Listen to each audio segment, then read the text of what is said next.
في سؤال صعب شوية بيقول كده: ليا صديق صارحني وشاركني بميوله المثلية بين قوسين شذوذ جنسي بناء على توصية من الطبيب المعالج وموافقة أب اعتراف. كان هذا منذ 3 سنوات، ومن حوالي 6 شهور دخل في أكثر علاقة عاطفية مع البنات، ولكن سرعان ما كان ينسحب بدون سبب ومبرر. والعجيبة أنه منذ أسبوعين فقط تقدم لخطبة أختي. يعني هو عارف سره وهو جاي يتقدم لمين؟ لأخته. أخته. يعني في واحد عنده شذوذ قال للواحد وبعدين راح بعد كده يخطب أخته. هو يكبرني سنا ومن الكنيسة، أنا مش عاوز أخسره أو أجرحه، وفي نفس الوقت خايف على أختي جدا، وكمان شايف إن السر اللي شاركني بيه ما ينفعش أقوله لحد من عيلتي. أعمل إيه؟ أنتوا فاهمين المشكلة؟ واحد عنده نوع من أنواع الشذوذ الجنسي، راح للدكتور، الدكتور قال له أحد خطوات العلاج ده بيعملوا كده، أنا عارف فعلا ودارس الحتة دي، يقول له إنك أنت لابد تختار 3 أو 4 تصارحهم بمشكلتك، علشان بيعالجوا حاجة نفسية إنه ما يفضلش عنده إحساس بالخزي، فلازم يبقى في حاجة اسمها المجاهرة. أنا ماليش دعوة، دي حاجة علم نفس. فهو راح لواحد وقال له أنا عندي المشكلة دي لأن الدكتور قال لي اعمل كذا، ولما سألت أب اعترافي قال مفيش مانع ما دام الدكتور قال لك تعمل كذا. تلف الأيام وأنا عارف إنه عنده شذوذ وجاي يتقدم لأختي، لا قادر أبوح بالسر ولا قادر أنزل أختي ومش عارف أعمل إيه. هو ده السؤال. أول حاجة كثقافة، موضوع الشذوذ ده درجاته كتيرة قوي، يعني في منهم ناس ناس يشفوا وممكن يتجوزوا، وفي ناس اللي هو النوع السلبي اللي فيهم اللي هو حاسس من جواه نفسيا انه بنت، ده مش هينفع يتجوز خالص. فهو لو من نوع تاني ممكن يكون اتعالج وبقت ليه ميول للجنس الاخر فيقدر يتجوز، بس انا معرفش هو في اي درجة وهل اتعالج ولا ما اتعالجش. طب الحل ايه؟ الحل انك تروح له وتقول له انت كلمتني من 3 سنين في موضوع معين، والنهاردة انت جاي تخطب اختي، من حقي اقلق نتيجة المعلومة اللي انت قلتها لي، فانا محتاج اعرف انت وضعك ايه دلوقتي، خفيت ولا ما خفتش، اقدر اسأل اب اعترافك والدكتور المعالج ولا لا، لانك لو انت بقيت كيورد وبقيت كويس مش هتخاف ان انا اسأل الدكتور. 3، انت ناوي تقول للاختي حاجه زي كده كنت بتعاني منها وخفيت ولا مش ناوي؟ بس انا يكفيني على الاقل ان انا اشوف انت ردك ايه ليا دلوقتي. نمره 2 الدكتور بيقول ايه، نمره 3 الكاهن اللي انت بتعترف عنده بيقول ايه، لان احنا جوازنا وان واي، وانا في يوم من الايام لو اختي تعبت هقف قدام ضميري وقدام اختي عشان نثبت ان في شذوذ ونثبت ان في علاقه مش طبيعيه. اختي ممكن تاخد 2 يضيعوا من عمرها عشان تنفصل، فانت تكون محدد وواضح وراجل بتواجهه بالسر اللي هو قاله لك، انت كده ما غلطتش. وبعدين بعد ما توصل لكل ده تعال احكي لي انا تاني، تعال لي بقى بيرسونال، لان انا ممكن جدا اتواصل بقى بنفسي مع الدكتور، بس انت تعمل المرحله الاولى، واتواصل بنفسي معاه هو، واتواصل نفسي مع اب اعترافه، لان دي جوازنا جواز مسيحي ما فيهوش يو تيرنز، يعني مش هنجرب 6 اشهر وننفصل. وفي بنت ممكن تتظلم في الموضوع وانت معاك حق انك تخاف على اختك، بس انا بقول لك هتمشي خطوات ازاي. واجهه طالما ان هو فتح الموضوع معاك قبل كده واتكلم معاك.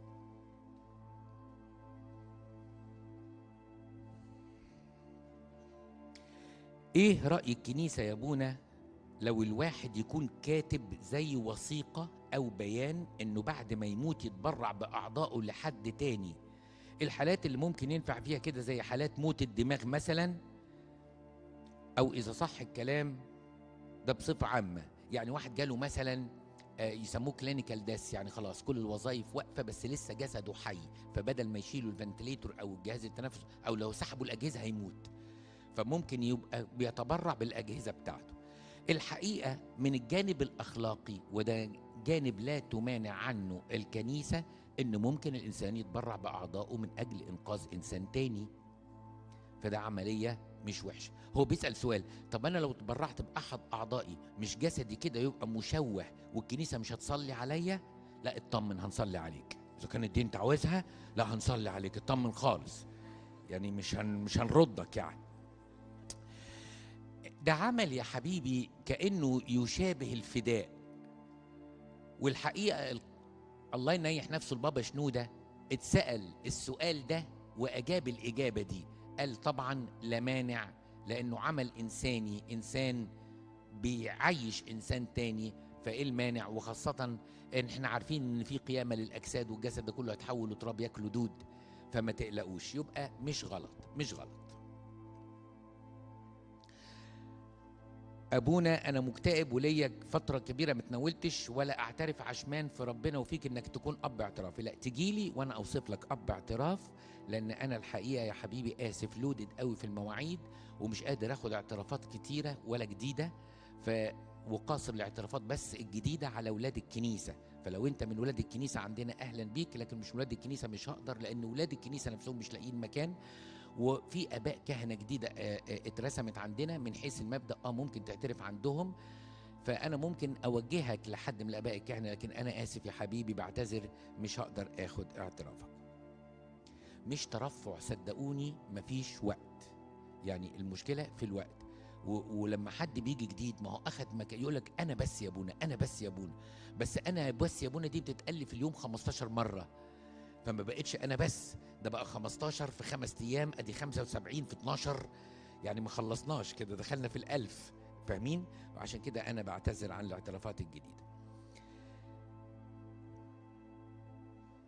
حد بيقول انه وقع في خطيه برضه فيها تجاوز قبل الجواز ومش قادر يعترف لابونا، وانا جاوبت السؤال ده عشرات المرات، نقدم توبه. انت بتقولي انا بكيت بدل الدموع دم، ربنا قبل التوبه.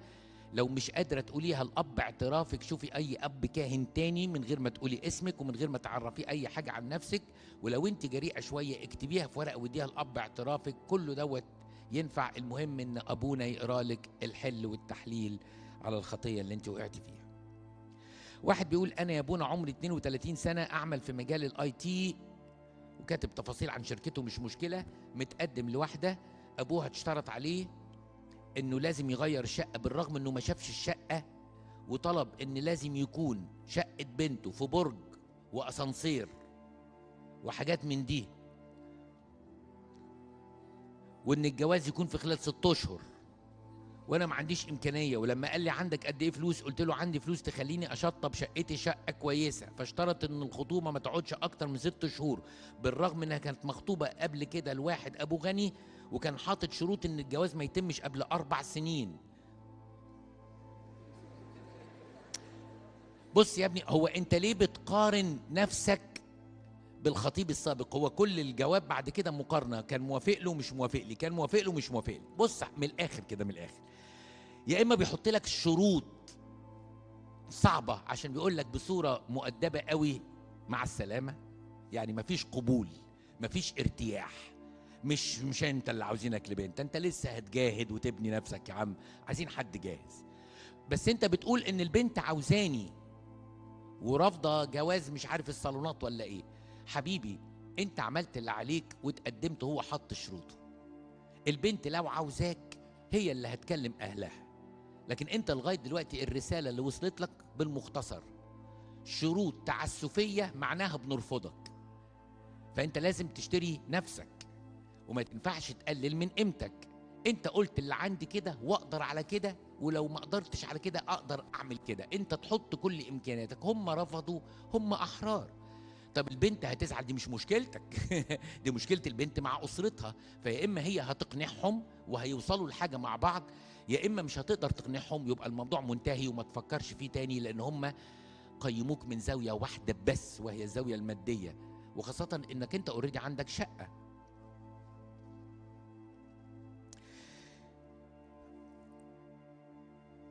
ابونا في زميل ليا في الشغل بحس ان في اعجاب متبادل، بنتكلم مع بعض كتير، بنهزر ونضحك، لكن في حدود، عمرنا ما تعدينا حدودنا، خرجنا مع بعض اكتر من مره مع شله المكتب، بين لنا اهتمام وتشابه كتير في الشخصيه، وكثير من زملائنا ملاحظين ده، وناس سألتنا إذا كنا مرتبطين ولا لأ، بس هو ولا مرة اتكلم في موضوع ارتباط معايا أو أي حاجة بجد.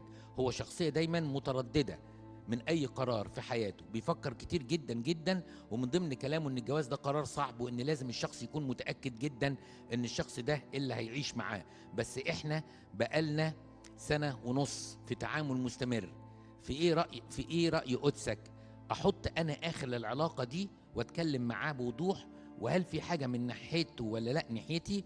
ولو لأ ده تصرف مش صح، وشايف قدسك إن أنا كده بحرج نفسي، إيه الطريقة الصح ما تقللش مني أبدا؟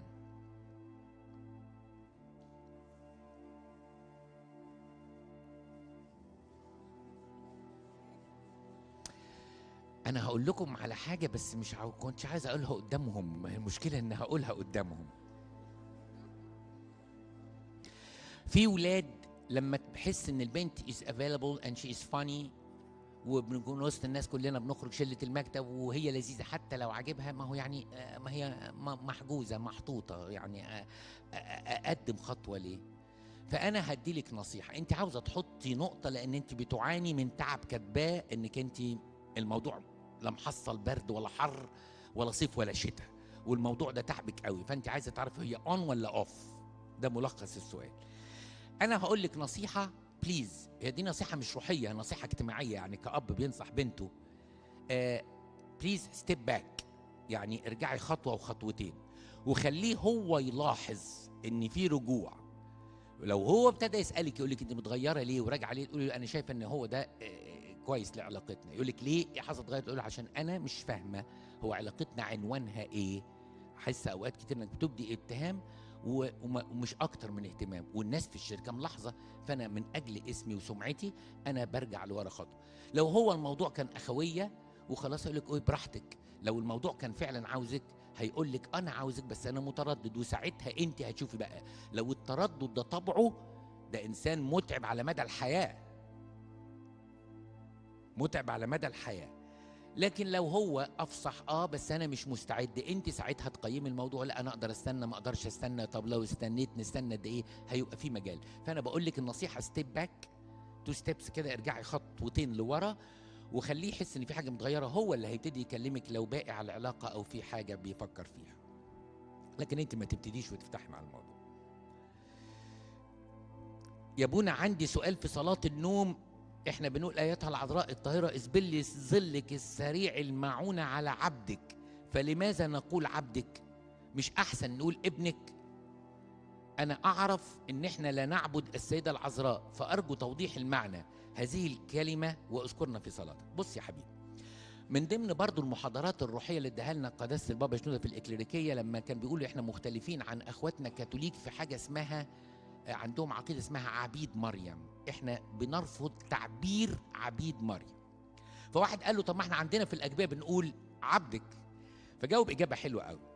قال عارفين لما واحد يقول للتاني خدامك، يعني أنا يعني مثلا إيه، أنا كنت مثلا مع أب أسقف امبارح، فبيقول لي يا ابونا ممكن أكلفك بس بمهمة صغيرة قوي، قال له خدامك يا سيدنا، خدامك تحت رجليك. ده عبارة عن إحساس بالإيه؟ بالحب والاتضاع، وان انا تحت امره، يعني لكن ما بقدملوش العباده واعمل له مطانيه واقول له يا انبا فلان انت الذي خلصتني وانت الذي فديتني. لا، العباده لله. والست العذراء مريم اساسا لا تقبل ان اي حد يوجه لها عباده، لانه هيسرق مجد ابنها التي ابتهجت روحها بيك مخلص ليها، فهي ما تقبلش الست العذراء مريم. فاحنا بنقول ان احنا في التقليد القبطي لما نقول يا ماري جرجس ولما نقول يا ماري مينا، زي ما قلت لكم قبل كده كلمه شيل الله يعني انشاء اله. شيل الله دي اللي بيقولها الناس، شيل الله يا ماري جرجس يعني انشاء اله ماري جرجس او انشاء اله ماري مينا. فاحنا كل صلواتنا لله، والكنيسه القبطيه لا تقبل ان اي قديس مهما كانت مكانته، حتى الست العذراء مريم، تشارك المسيح في مجده. لها مجدها، لأنها والدة الإله ولها كرامتها، إنها أعلى قديسة في الكنيسة القبطية، وليها صوم بيحبوا الشعب، حتى اللي ما بيصومش أصوم الكنيسة بيصوم صوم العذراء. فإحنا مش محتاجين نتكلم على محبتنا للعذراء شكلها إيه، لكن عقائديا الصلاة توجه لمين؟ لربنا. أمال كلمة عبدك دي معناها إيه؟ زي ما قلت لك وشرحت لك، كلمة خدامك مش معناها خدامك، أنتوا واخدين بالكم؟ إن أنا بخدمك، او ان انا حتى بقول لك يا عم اؤمر، ده انا عبدك يا اخي، مش معناها ان انا بعبدك، معناها ان انا كخادم عندك. اخر سؤال عشان وقتنا. سلام يا ابي، بابا سافر السما وكان تعبان قبلها بفتره صغيره، انا مش متعزيه وتعبانه جدا، قول لي ازاي اتعزى واشوف ربنا حنين؟ في فتره من الالم والغضب بتبقى في الاول، هي بتقول انا مش قادره اسامح ربنا نفسه. بصي، هو ربنا اللي نشكر ربنا انه قلبه كبير قوي قوي قوي قوي، وما بيوقفش على الحاجات الصغيره دي يعني، والا كانت تبقى مشكله كبيره. فهو عارف انك انت زعلانه شويه متضايقه شويه، لكن هو متحمل ومستحمل وبيحبك، وانت ادي نفسك فرصه تهدي. بس اوقات يا اولاد احنا بنبقى سبب في المنا. عارفين يعني ايه سبب في المنا؟ عارفين اللي هرش وعمل جرح في ايده، لما الجرح ده يجي يلم غصب عنه بياكله شويه، فيعمل ايه؟ يهرش فيه. فلما يهرش فيه ايه اللي يحصل؟ يعور نفسه تاني. وبعدين شفت الوبا ما بتخفش، هو مين اللي هرش؟ انا، صح؟ فاحنا اوقات لابد ان احنا نشغل نفسنا. يعني في المحالات اللي زي دي، لو انت فضلت تقول البيت بقى والواحد فض عليا الواحده، ماما وبعدين بابا وانا لوحدي وثلاث اوض ومفيش حد في حياتي، بتكركبي الكراكيب كلها فوق دماغك. لا، انزلي شوفي خدمه، انزلي شوفي كنيسه، شوفي اجتماع، شوفي انشطه. ما تسيبيش فكرك، لان عدوك هو فكرك، والشيطان هيصطاد ويقومك على ربنا. فاشغلي نفسك، حبي المسيح، كلميه وقولي له المزمور بتاع ابي وامي قد تركاني. يعني ابي وامي علشان بشر كده كده لازم يموتوا، مش هيعيشوا فرجود، ما احنا كمان مش هنعيش على طول، صح؟ لكن ربنا هو الاب الحنين اللي عايش على طول. ركزي في المسيح، اشغلي وقتك، كلمي مع اب اعترافك، لان في الفتره الاولانيه الواحد بيحتاج ان يبقى فيه سبورت خارجي. ربنا يديكي نعمه. النهارده هبتدي معاكم بسلسله غريبه قوي، عنوانها كده وما تتخضوش، من فضلك ما تتجوز. هناخد فيها النهارده والمره جايه اقفلها لكم ستاره سودا. من فضلك اسمها ايه؟ ما تتجوز. من فضلك ايه؟ طبعا ما تتجوزش، ومن فضلك ما تتجوزيش. من فضلك ما تتجوز. طبعا الناس المخطوبه دلوقتي حطت ايديها على بطنها، وفي ناس عرقت، وفي ناس قالت احنا غلطنا ان احنا جينا النهارده، وايه اللي جابنا النهارده، وكل ده قلتوه. بس من فضلكم اسمعوني.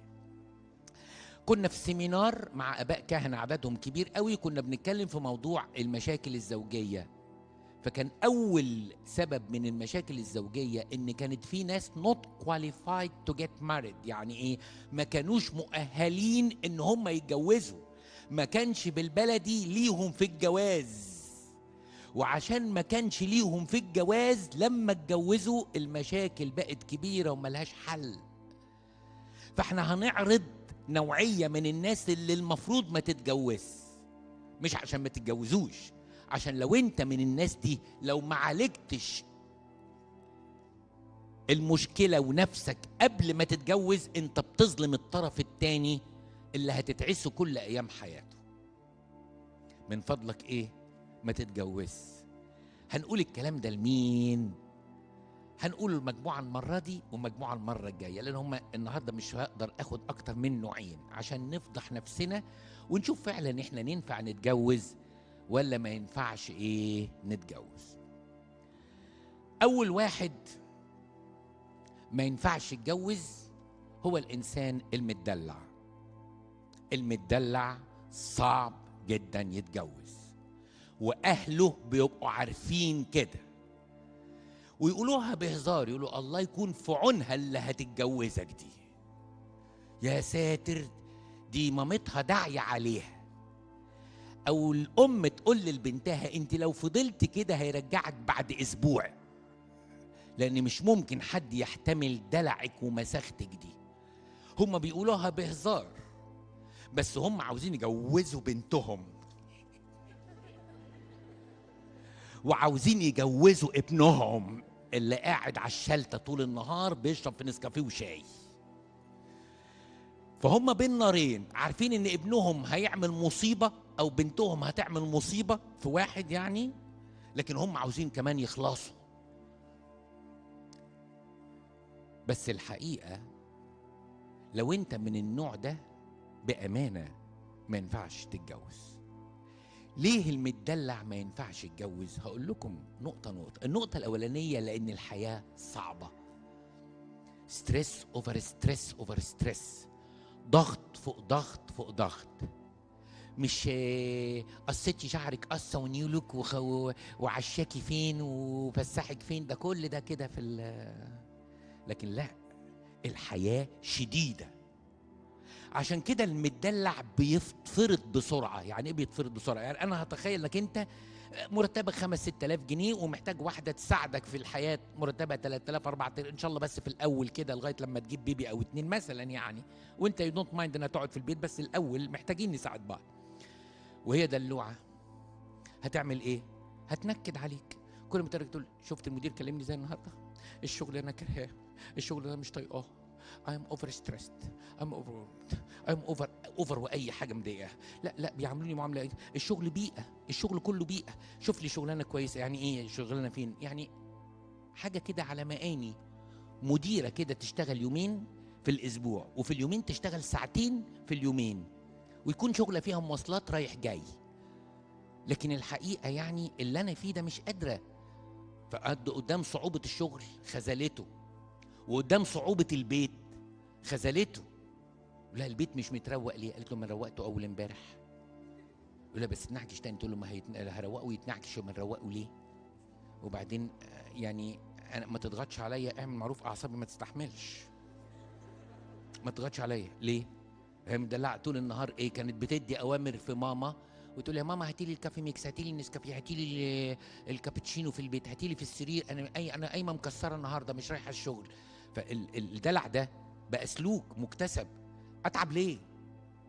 وبعدين بقى جابت بيبي، انهيار انهيار.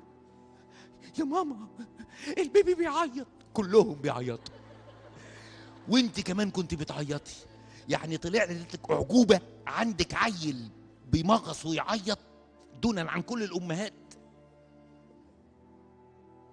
وسهرني طول الليل. هنا بقى ايه؟ ده غير مسؤوليات الدراسة بقى، نوصل ولا نجيب تاكس ولا نجيب اتوبيس ب15,000 في السنة؟ لا هنوصل ولا طب انت وصليه في الرايح وانا اجيبه راجع من الشغل. طب ذاكري له. فالمدلع ده ما يقدرش يواجه صعوبات الحياة. والمشكلة ان الجيل اللي طالع اكثر دلعا من اللي قبليه، واللي قبليه اكثر دلعا، يعني وهكذا. الدنيا بقت ماشية في اتجاه الدلع. وعلشان بقينا متدلعين قوي قوي قوي، بقت مشاكلنا في الجواز عالية قوي قوي قوي. فلازم تحاسب نفسك. إذا كنت متدلع بصراحة أنت بتكتب وثيقة فشل حياتك الزوجية. ولاد وبنات، ولاد وبنات، لأن الولاد برضه متدلعين قوي قوي. حياته كلها قوي. ماما القميص اتكوى، ماما البنطلون فين، ماما اتغسل، ماما اتنشر. إيه يا ابني ما تقوم تعمل حاجة لنفسك. أنا إزاي؟ أما لازمتهم اللي في البيت دول. انا ليا اصحاب وليا مجتمعاتي وليا قهوتي وليا قعدتي وليا كافيهاتي وليا ايه ده؟ ايه اللي انت فيه ده؟ ايه اللي انت فيه ده؟ فالدلع بقى دلع ايه؟ متبادل. يعني بجد احنا محتاجين راجل مش دلوعه، ومحتاجين امرأة تشيل مسؤولية مش دلوعه. لكن الدلع 2. مشكلة الدلوع انه عاوز يتشال، واحنا في زمن محدش بيشيل حد فيه. الجواز دعوة انك تخش تشيل اللي قصادك، دي شيلة كده، يعني تخش تشيل اللي قصادك باللي هيجيبه. يعني هو بعياله تشيليه وانت تشيلها بعيالها. فاذا كنت وانا في دلعي عاوز اتشال، انا المدلع عاوز ايه؟ يتشال. عاوز ايه؟ يتخدم. الجواز عبارة عن ايه؟ انك تخدم. ابن الانسان جاء ليخدم ولا ليخدم؟ ليخدم لا ليخدم. فالاساس انك انت لو هتتجوز لازم يكون عندك الموت في انك تشيل، مش انك انت تفضل محتفظ بصورتك ما قبل الجواز، انك كنت متشال وتفضل تتشال. اقبل قوي ان طفل عنده سنه يتشال، اقبل قوي طفل عنده 3 سنين بعد ما مشي لمده كيلو مع باباه قال له انا تعبت فابوه يشيله. لكن لما يكون واحد عنده 28 و29 و30 سنه ولسه عاوز يتشال، ده ازاي يبقى راجل وازاي يفتح بيت؟ وانت ازاي تبقي ست وتفتحي بيت؟ فاللي متدلع عاوز دايما ايه؟ وعاوز دايما يتطبطب عليه، وعاوز احتواء، وعاوز حد يحس بيه. ما هو التاني برضه عنده لود وعنده اوفر ستريس هيمسيلف، هو نفسه شايل شيله كبيره قوي. فاذا ما كانش الانسان شديد بيبقى عامل زي الاسمنت المغشوش اللي تعمل بيه اول ما تمسكه ده يفرط في ايدك، مش يشيل احمال. عمود هيقع ويوقع عماره بحالها. الانسان المدلع يطلب ما لنفسه. يعني ايه يطلب ما لنفسه؟ دلع بقى، دلع. تصور يا ابونا انا قافله خالص ومحتاجاك في موضوع ضروري. انا لما واحده بتقول لي موضوع ضروري بقلق، يعني في حاجه، في مشكله. فاقول لها ايه؟ تقول لي تصور يا ابونا عيد جوازنا ما افتكروش وما جابش هديه، وعدتها لغايه امتى؟ لا عيد ميلاد ولا عيد جواز. يا حرام يا حبيبتي، يا حرام. ليه التعب اللي انت فيه ده؟ ايه التعب اللي انت فيه ده؟ نسي؟ ما نسيش. بس المدلع بيطلب ما لنفسه. وبرضه كده تلاقي في راجل كده يقول لك ما بتشوفش طلباتي. طلباتك يعني ناقص نجيب لك ايه؟ نحط لك فوطه وناكلك في بقك؟ ايه طلباتك دي؟ مره قابلني شاب بيقول لي انا جاي اشتكي لك، ما ده انا مكفي بيتي فلوس، مكفي بيتي فلوس، من حق مراتي تدلعني ولا ما تدلعنيش؟ هي وقفت في زوري. وانا قلت لكم قبل كده دي بتقف في زوري ليه؟ لان اساسا ما بطيقش دلع البنات. تصور راجل طول في عرض عاوز يتدلع، يعني تعمل ازاي؟ يعني تعمل لك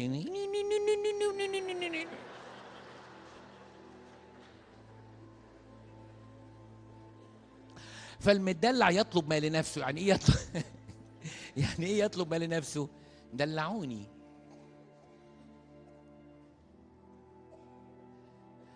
تصوروا مره واحده بتشتكي لي من ابنها قاعد على الكنبه، فكان يظهر فيهم حر، فيقول لها ماما انا محتاج اخد حمام يستحمى. يعني قالت له ماله يا حبيبي خد حمام. قال لها بس مكسل قوي. قالت له طب اعمل لك ايه يعني؟ قال لها شوفي لي حل. قالت له حل ازاي؟ اجيب لك الدش هنا يعني ولا اعمل لك ايه؟ قال لها لا بلي لي فوطه كده واعصرها لي وانا كده وانا قاعد في مكاني.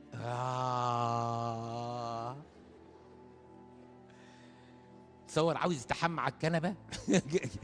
عاوز يستحمى على الكنبه. طب ده يتعمل فيه ايه ده؟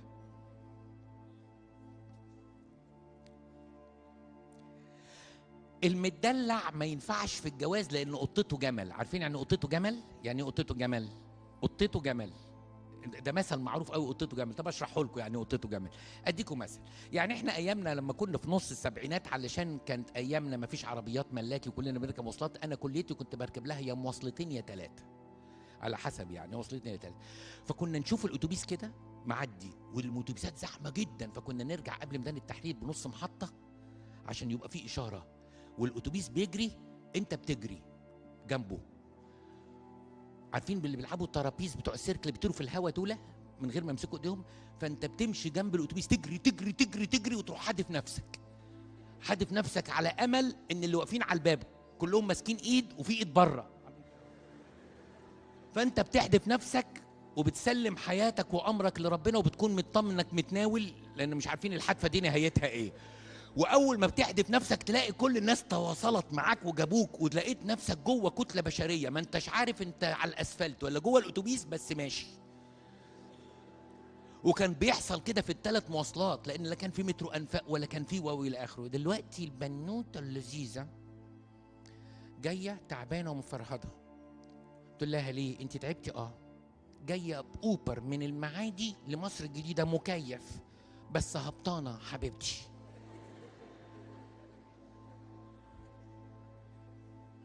اوبر. اوبر. ما كناش نعرفه ايامنا ده، ولا كنا حتى تاكس ابيض في اسود ده نركبه، ما كناش نقدر. ما انت يعني يا كده يا كده، الفلوس كانت قليله والواحد كان يروح فكنا بننط نطير، كنا حريفه نط اتوبيسات دي. وانتوا فاكرين كنا بنستنى المحطه؟ كنا برضو بننط من الاتوبيس وهو ماشي، وليها طريقه الفرمله ابقى اشرحها لكم بعدين يعني. فالحياه كانت صعبه قوي، وكنا بنضحك من قلبنا قوي، وكنا مبسوطين قوي، بس الدلع زاد. فلما الدلع بيزيد قطته بتبقى جمل. عارفين يعني قطته بتبقى جمل؟ زي ما قلت لكم، لو البنت غسلت طبقين ربنا يعلم ده هي وجوزها بس، طبقين وشوكتين وكوبايتين، وقعدت بتنهج، وماما كلمتها تقول لها يا ماما المواعين ما بتخلصش، صلي لي.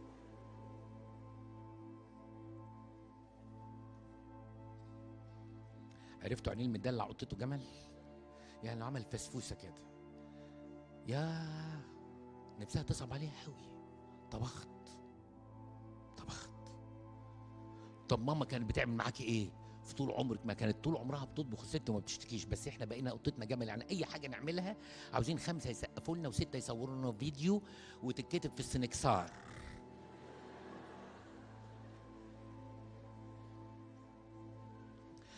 المدلع ما ينفعش في الجواز. ليه ما ينفعش في الجواز؟ اقول لكم ليه ما ينفعش في الجواز. لان المدلع دايما يلجأ للحلول السهله. يعني ايه يلجأ للحلول السهله؟ هو اتعود ان كل حاجه افيلبل، مش كده؟ فايه اللي يحصل بعد الجواز؟ الدنيا نشفت شويه، فيعمل ايه؟ يستلف. بلاش يستلف، يطلع كريدت كارد. ما هو متدلع ما يعرفش يحرم نفسه من حاجه. اشتري اشتري اشتري. وبعدين كريدت كارد وصل للماكسيمم ليفل بتاعه مثلا 12 13 الف جنيه، في بنك تاني عرض عليه كريدت كارد معاه كريدت، اشتري. يدفع فوائد ولا يدفع اقساط، بس هو ما يقدرش يقول لنفسه لا. ليه؟ هو ما اتعودش انه يضبط نفسه في شيء، متدلع، لان كل اللي كان بيطلبه كان بيجيله. ده انا قاعد مع واحد مديون بديون كبيره قوي قوي قوي قوي قوي، فبقول له ليه؟ قال لي اصل كل ده بسبب ان انا جبت جهاز تليفون ثمنه 17,000 جنيه، جبت موبايل ب 17,000 جنيه، وجاي تطلب من الكنيسه ان تساعدك عشان تسدد دينك؟ ده احنا بنجيب يا ابني سكر ودقيق ورز وشاي لناس مش لاقيه تاكل، ومكرونه وعيش. ادفع لك ايه؟ يقول لك مش هو ده العشم. الابوه ان الانسان يقف جنب ابنه. لا، الابن المدلع ده ما يلزمناش، لان الايه بتقول المتنعمه ماتت وهي حيه، لان كل طلباته هو شايفها اوامر وايه، على فكره كلها اساسيات. عارف يعني كلها اساسيات؟ يعني كلها اساسيات ايه؟ يعني الموبايل ب 17,000 جنيه ده مش كماليه ولا رفاهيه، ده اساسي. طب ما في حاجه زيه ب 4,000 جنيه، لكن انا لا، اصل انا متعود على البراند دي، ومتعود ان انا افوت موديل واجيب موديل. يعني اذا كان موديل رقم 6 فوتت 7 لازم اجيب 8، الناس تقول عليا ايه. المدلع يستسهل كل الحلول بتاعته. عشان كده عندنا بنات مدلعه تقول لي ايه بعد سنه من الجواز، يعني يكون حصل حاجه بينها وبين جوزها مره التانيه، تقول لي يا ابونا انا جايه اخد مشوره قدسك. قلت لها ازاي؟ تقول لي هو الانفصال اجراءاته ايه؟ ايه؟ بقول لك الانفصال اجراءاته ليه؟ واوعى تقول لي صليب واحتمال. انا حاولت كتير، بقالي 6 اشهر بحاول. ما هو قطتها جمل يومها ب10 سنين عند ست تانية. فدايما يدور على الحلول سهل، يا اما يستلف، يا اما كريدت كارد، يا اما عايش عاله. حلول سهله. تبقى امها عندها 60 و65 سنه، وشايفه ان من امها كفرض على امها اللي هي تيتا ان هي اللي تربي عيالها. اصل انا ما بثقش الا في تربيه ماما. طب ما انت تربيتي على ايد ماما، ربي انت ولادك. طب ماما شغلتها ايه؟ ده انا ببعت لها ولادي عشان يسلوها يسلوها. دي الست جالها في ظهرها غضروف، وكتافها سقطت، ووشها اسود، وانا في منتهى الدلع.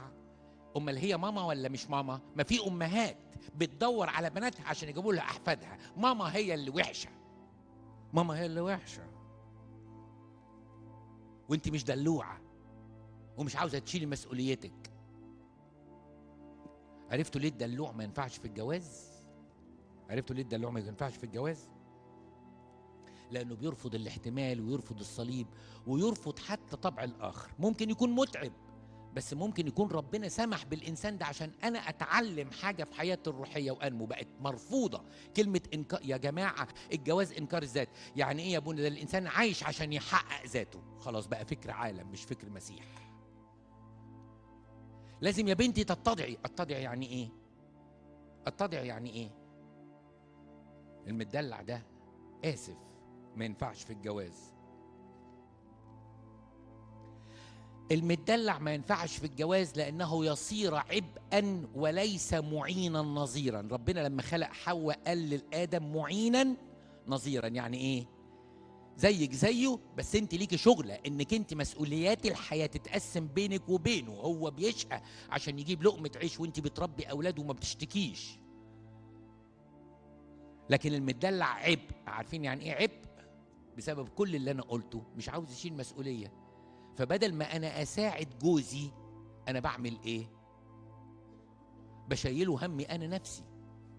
وإنت بدل ما تساعد مراتك كمعينا نظيرا بقيت تقول لي يا أبونا أنا مخلفة 3 منهم جوزي. في ستات بتشكي كده تقول لي أنا عندي 3 ولاد، 2 في المدارس والتالت متجوزاه. هي بتاخدها بضحك عشان نفسيتها حلوة. لكن هو ينفع كده؟ إن الراجل يبقى دلوع؟ احنا محتاجين راجل عشان نتجوز، ومحتاجين واحدة ناضجة مش متدلعة، لأن المدلعة مش هتعرف تقوم. عرفتوا ليه بقول لكم من فضلك ما تتجوز؟ لأنك أنت لو اتجوزت وما جاهدتش ضد دلعك، أنت جوازك مش هينجح وهتتعب كل الناس اللي حواليك، وخاصة شريك حياتك، وخاصة لو طيب وقرر إنه يستحمل شوية تسوق أنت فيها بدلعك. طب لو أنا فعلا يا أبونا متدلعة، أو لو أنا فعلا يا أبونا متدلع، أعمل إيه مع نفسي؟ لأن في الآخر أنا نفسي أتجوز. أنا مش رافض إنك تتجوز، بس جاهد ضد دلعك. طب أجاهد إزاي؟ 1، اتعود إنك تغصب نفسك، ما تريحش نفسك. لو أنا قاعد في البيت وماما داخلة المطبخ، ده تدريب بقى، وبتقول أنا هعمل شاي، حد عاوز يشرب شاي تقول لها خليكي انت قاعده يا ماما انا هعمل الشاي للبيت كله. انا عارف كل واحد يحط كام معلقه سكر، واللي عاوز يشرب شاي يقول لي انا اللي هعمل. لما ماما تقول لك انت جايه من الكليه تعبانه يا حبيبتي ريحي شويه وانا هعمل لك الاكله، يا ماما انت ياما عملتي لي، انا هعمل لنفسي. لا، لازم اتعب شويه زياده. اغصب على نفسك. التعب كان منهج القديسين. عمرنا ما سمعنا في الكنيسة عن قديس مريح، أو كانت هواياته لم الطوابع وصيد السمك، وقت الفراغ بيلعب بينج بونج. ما عندناش قديسين كده. كل قديسين الكنيسة السمة اللي تجمعهم إن كانوا عارفين يجبروا نفسهم على حاجات ما بيحبوهاش من أجل خلاص نفسهم. لكن المدلع لا يمكن يغصب نفسه. فأول علاج للمدلع إنه يغصب نفسه. يغصب نفسه. تاني حاجة، تدريب تاني غير انك تغصب نفسك على حاجات معينة، حاجة اسمها تدريب الأحمال. يعني ايه تدريب الأحمال؟ احنا اتفقنا انت في الجواز هتشيلي ايه؟ هتشيل نفسك وجوزك وعيالك. وانت في الجواز هتشيل ايه؟ مراتك ونفسك وعيالك. اذا كنت انا مش قادر اشيل نفسي، هشيل الناس التانية ازاي؟ صعب. ابتدي بتدريب اسمه تدريب الأحمال. يعني ايه الأحمال؟ ابتدي تتعود انك تعمل حاجتك بنفسك لمدة 1-2 في الأصوام. ده تدريب. مش هقول للماما من فضلك يا ماما تعالي في يوم كده ننم مع بعض ونروق الدواليب بتاعت. لا، روقي دولابك، نظفي اوضتك، امسحيها. ابتدي دربي نفسك على انك حاجتك على الأقل تشيليها. ليحمل كل واحد حمل نفسه، زي ما بيقول القديس بولس الرسول في غلاطيا. ان تتعود انك تشيل حاجتك. ما تقولهمش يا جماعه الورنيش فين، الجزم في، الشراب فين. قوم دور يا اخي، قوم دور.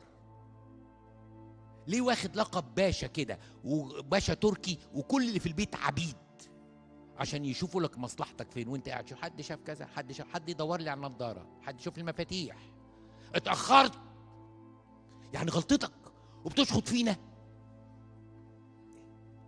ده ايه البواخه دي يا اخي؟ يعني باي عين؟ انت اللي متاخر وانت اللي مهمل ومش عارفين، بس انت اتعودت انك تكون متدلع تشخط، فماما تقول دوروا لاخوكم يا ولاد، خلوا عندكم شويه احساس، اخوكم متاخر. ده اللي زي ده ما يتسالش فيه. نقعد ونقول له دور يا حبيبي على مفاتيحك، المره الجايه هتعرف تحطها فين قبل ما تنزل. مش بقول للزوجات تعمل كده مع ازواجهم عشان برضو ايه، تاخدي بالكم. انا بقول للولاد مع عائلتهم، والبنت كده مع امها. امها لازم تشد عليها شويه، تشد عليها شويه. شيلي حمل نفسك، اعتمدي على نفسك، اعتمدي على نفسك.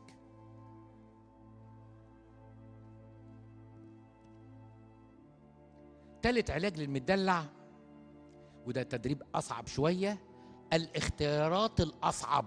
يعني انا عاوز بقى ابطل دلع. يعني ايه؟ فماما قالت يا جماعه احنا كان عندنا امبارح حفله، حد هيلم الصاله ويلم بقيه الاطباق ويحطها في الحوض، وحد يغسل مواعين، وحد هيروق الشقه، وحد يمسح الشقه. اسوأ حاجه كانت المواعين. ليه؟ لانها تلال متلله يعني، وما عندكمش ديش ووشر، يعني ما عندكمش غساله كهرباء، يعني كله باليد. فانت هتقولي ماما انا هروق الشقه، ذكي هتعملي ايه؟ تمشي كده، تمشي كده، وبعد ثلاثة كلينكس لميتيهم حاطيهم في الباسكت هتقعدي تاخدي نفسك. دلوعه بقى، دلوعه هانم. في واحده بتقول لا انا هكسر ذاتي واكسر دلعي، انا هاخد المواعين. لو انتوا في البيت عندكم مشاوير وانت دلوع، في مشوار تحت الناصيه، وفي مشوار اخر الست اللي انت يعني اخر مصر الجديده او اخر الزيتون لو انت ساكن في الزيتون وتبر يعني، وفي مشوار في المعادي، تختار النهون؟ انا مش هختار ولا حاجه. ليه؟ ما انا دلوع اساسا، اختار ليه؟ لو انت عاوز فعلا تتحرر من دلعك اختار المهمه الصعبه. ده انا اوقات بسبب الدلع بتوجع قلبي انا باعتراف شخصي لما اعرف ان في اب عنده جلسه غسيل كلى وعنده 3 اولاد، وال3 اولاد بيتبروا من ان هم يوصلوه، وكل واحد يطلع نفسه عذر اقوى من اخوه عشان يبقى اخوه هو الملام انه ما وصلش ابوه. وصلنا للدرجه دي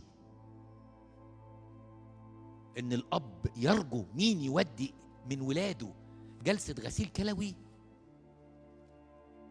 مين ده اللي يقول ها انا ذا ابعتني يا رب؟ المدلع بقول لكم ما ينفعش لا في خدمه ولا في قانون روحي ولا في صوم. ليه يصوم ليه؟ انا مزاجي في كوبايه القهوه بتاعت دلع، فلازم اغصب نفسي، ولازم اختار اختيارات صعبه عشان اطلع من بره قوقعه دلعي. والا بصراحه لو انا كده ومقتنعه ان دي حياتي وانا فرحانه بنفسي كده، احسن لك يا بنتي ما تتجوزيش. ولو انت من النوع ده احسن لك يا ابني ما تتجوزش، لانك انت بترمي نفسك على حد تاني هيستحملك طول حياته. ده احنا لسه ما خدناش غير شخصيه واحده. طب هاخد التانيه بسرعه عشان لازم تاخدوا الشخصيتين النهارده. تاني شخصيه ما ينفعش ان تتجوز، اصلا بقول لكم كمان الحلول بتاعت كل شخصيه. تاني شخصيه ما تنفعش ان هي تتجوز، شخصيه المتذمر. المتذمر، احنا لسه عندنا شخصيات كتيره ما تنفعش ليها جواز، بس خلونا النهارده في مين المتذمر. يعني ايه المتذمر؟ حد عارف يعني المتذمر؟ كثير الشكوى، كثير الشكوى، كثير مفيش حاجه عاجبه، وكل ما التذمر بتاعه يزيد ما عندكمش فكره يتعب شريكه قد ايه. يعني هو عنده عربيه، عربيه حلوه كده موديل 15 سنه ورا، يعني احنا في 2005 يعني 2001 2002، عربيه معقوله مع اي حاجه، فيرنا هونداي بتاع اي حاجه. مش ناوي تغير الحصاله دي؟ الحصاله احنا ما عندناش حصالات. تقول اللي انت راكبها دي حصاله؟ هي دي عربيه؟ عايز اقول لك حاجه، اوعى لما تعدي عليا من الشغل تستناني قدام العماره، استناني كده 100 متر كده وانا هجيبهم لك مشي، اقول للناس انك انت عندك عربيه هونداي فيرنا. طب انا بقى لو جوزها احس بايه؟ انها مستقلاني، قول لها اشكري ربنا، تقول لك ما هو انت كده ما عندكش طموح. طول ما بقول اشكر ربنا خليك في الفيرنا تنفعك. المتذمر دايما عينه على حاجة الناس ويقارن نفسه بيهم. فهكمل نفس مثل العربية. شفت فلانة ابتدت مع جوزها كان عنده عربية زي عربيتنا، بس اللي هنا راكب موديل السنة. صحيح عملوا جمعية ودخلوا في اقساط، بس برضه مهننها. شخصية متذمرة، مفيش حاجة بتعجبها، فهو مش حابب النكد، فراح جاب لها تورتايه بالليل. هتضحك عليا بتورتايه؟ طب قولي له كتر خيرك، قول له انت انسان طيب، قول لك انت بتحاول تبسطني باي حاجه بسيطه. لكن شوف المتذمر متعب جدا جدا، حتى لما راح يصالحها قالت المتذمر مشكلته ان دايما يدور عن النقطه السوداء، لدرجه ان حياته كلها بقت سواد. يعني لو في 100 حاجه معموله كويسه وفي حاجه واحده ناقصه، المتذمر يركز على الايه؟ على الناقص. يعني راجل مراته كلفته ان يجيب لها 9 حاجات من السوق، جاب 7 حاجات ولها كذا كذا كذا، والرقم ايتم 8 ده لقيت الراجل قافل وخفت اتاخري فجبت لك الحاجه، وايتم 9 ده ما لقيتهوش خالص. قال له هو انت نافع في حاجه اساسا؟ حتى لو ما قالتهاش تبقى هي دي وجهه نظرها. انا على فكره اتعلمت ان انا ما اعتمدش عليك في حاجه خالص. على فكره الراجل المتذمر كده برضه يعمل في مراته كده، واسوأ. تبقى مراته محميه العيال وعامله لهم هدوم نظيفه ومأكلاهم ومشرباهم وكشطلهم، ولا مش عارف اشطلهم ولا ايه اللي بيكرعوهم دول، ومش عارف مين. انتوا خدوا بالكم، وعامله ومش نايمه طول الليل وعينيها سودة. وقالت له انا عملت لك يا حبيبي كذا كذا كذا، ودخلت انام اريح، والحقيقه الاكل بس ناقص ربع ساعه يكمل سوا، لكن اللحمه بالخضار هم محتاجين نص ساعه، اول ما تيجي انت شغلهم. ولا يوم من ايام امي الله يمسيها بالخير كانت شمعه كده، شمعه تحترق من اجل سعادتنا. الجيل اللي طالع يا ابونا كله جيل خايب. طب ما تجرب انت يا متذمر تقعد مع العيال ساعتين، صدقني شعرك يبيض. بس سهل قوي التذمر، سهل قوي نقلب الترابيزه على اي حد، سهل قوي ننتقد اي وضع، لان المتذمر ما ينفعش نتجوز، لانه دائم الادانه، دائم الادانه، بيكسر الانسان اللي حواليه. حكيت لكم حكايه عن شاب مره جالي افكركم بيها لان انا فاكر حكيتها لكم. شاب مره جالي قال لي هو ينفع الواحد يكره ابوه ويتناول؟ قلت له لا طبعا. يعني ايه تكره ابوه؟ قال له طب انا هقول لك حاجه يا ابونا، لو انت ما كرهتهوش بعد ما حكيته لك ما تناولش. هو بيقولها بضحك طبعا. بيقول لي ايه رايك ان احنا عندنا اجتماع ان احنا لازم ناكل وجبه كلنا مع بعض. فمن ساعه ما وعيت، قول كان عندي 5 سنين وانا دلوقتي عندي مثلا 28 سنه، قول يعني بقالني 25 سنه كل يوم ابويا يسم امي على الاكل. قلت له ازاي؟ قال لي مره يقول لها الرز معجن، تاني يوم يبقى مفلفل. لا الرز مفلفل، ملحه زاد، هو انت ما تعرفش تعملي حاجه صح خالص؟ تاني يوم السلطه مش حقيقة، حقيقتيها ليه؟ زودت الليمون وزودت مش هاكل سلطه. الاكل ماله دافي تجيبه سخن، ده مولع، انت عايزه تلسعيني؟ كل صنف من اصناف الاكل لمده 25 سنه، وامي تبقى وشها احمر ومش قادره ترد عليه علشان مش عاوزه تنكد علينا في وقت الغداء. انا بقول لك بكرهه لاني شفته بيموت امي كل يوم لمده 27 سنه. مفيش حاجه عجباه، لا في شكلها ولا لبسها ولا اكلها ولا شربها ولا بيتها ولا ترويقه. الحقيقه الشخصيه المتذمره دي متعبه جدا جدا، لان مهما عملت عشان تحاول ترضيه هو ممكن، اسف في اللفظ يعني، يرد عليك برد يكبسك، يضايقك، يخزيك. فلو انت من الشخصيه المتذمره ومش عاجبك حالك، لا ما تتجوز، عشان ما تجيبش صغر نفس اللي هتجوزه وتحسسه ان مهما عمل هو مديون ليك، لانك كفايه انك اتنزلت واتجوزته. ما ينفعش. المنحسر من أسوأ ما فيه أنه التذمر، المتذمر أسوأ ما فيه إن من كتر تذمره يتذمر على ربنا نفسه. عارفين يعني إيه يتذمر على ربنا نفسه؟ يقول إيه العيشة اللي إحنا عايشينها دي؟ على فكرة وإحنا عيال لو كنا حد فينا وإحنا أطفال من غير ما نقصد قال كلمة أوف بقى، أوف بقى دي كانت عليها عقوبة في بيوتنا، وكانوا ياخدونا من ايدنا ويقولوا كلمه اوف دي يعني معناها انك انت لا يا ماما انا ما بقولش، انا بقول اوف عشان البيجامه مش لاقيها. تقول لي كلمه اوف ما تتقالش، كلمه اوف دي معناها واحد ما بيشكرش، كلمه اوف دي معناها واحد مش عاجبه حاجه، اوف دي لا تقولها جوه ولا تقولها من بره. فكنا عارفين يعني ايه كلمه اوف تعني كلمه تذمر. بس الناس كلها النهارده متذمره. عارفين لو الكنيسه زحمه واحد عينه بسيطه يقول لك يا سلام اما شعبك يا رب فليكن بركه قلوب فلوب وربوت. واحد لما يلاقي الكنيسه زحمه يقول لك مش عارف اصلي، الناس صعبه قوي والناس زحمه قوي، ما يوسعوا لنا الكنايس ولا يبنوا لنا كنايس ولا شوف مش هصلي هنا تاني، مش هصلي هنا تاني.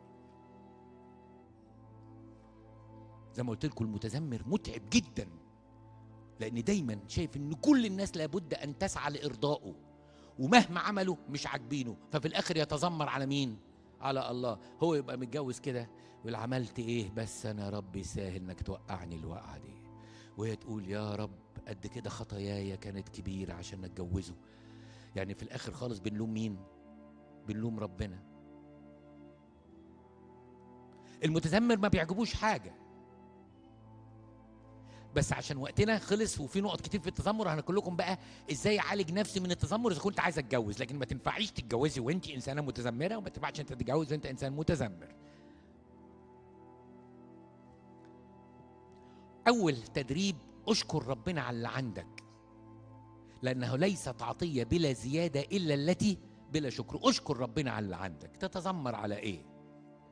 ده انت عندك كتير يا اخي.